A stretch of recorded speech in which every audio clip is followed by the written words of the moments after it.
Be informed. Be alert. The information you need to know about COVID-19 vaccine. Right here, right now, on The Vax.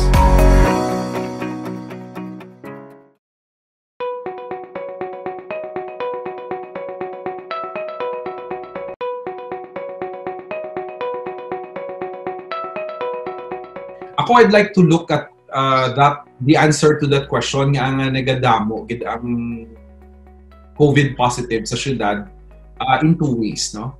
One, let's look at it from the standpoint of the COVID virus itself, no? So we know that humans are smart, pero ang virus smart man siya. It is the ability to evolve, no, into different variants, and you know for a fact nga last year wala kita kabalo nga this year gali damo variants ang COVID. And these newer variants are known to be more transmissible. Mas dasig sila magsilo from one person to another.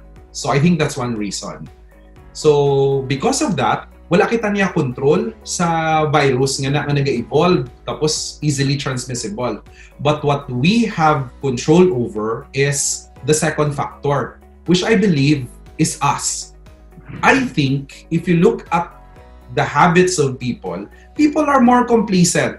Niling isang tao, mas intindihan niya na ang COVID, mas kilala niya ang characteristics ng COVID, mas confident siya na hindi siya malatnan sa COVID, which eventually we found out nga hindi tuod, no?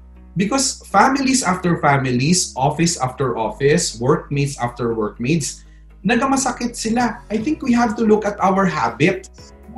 We should not eat with anyone, especially when we are in our office. In fact, our mayor even advocated that even at home, ma-eat ka alone because you don't know, no? Basi asymptomatic carrier ka, nga malatnan mong bilog mga family. So, ginambal gani, the virus is smart, but humans should be smarter. Dapat mas kabalo kita nga i-stop kung paano siya maglapta. We should wash our hands often, alcohol kita. We should avoid high contact surfaces, mga doorknobs, mga door, mga handrails, because wala kita kabalo kung sino dira ang nagkapot, no? And if we protect ourselves and presume na infectious kita, kag mapalayo kita sa isa-isa, social distancing, hand washing, wearing of masks, then we can stop the transmission of this disease.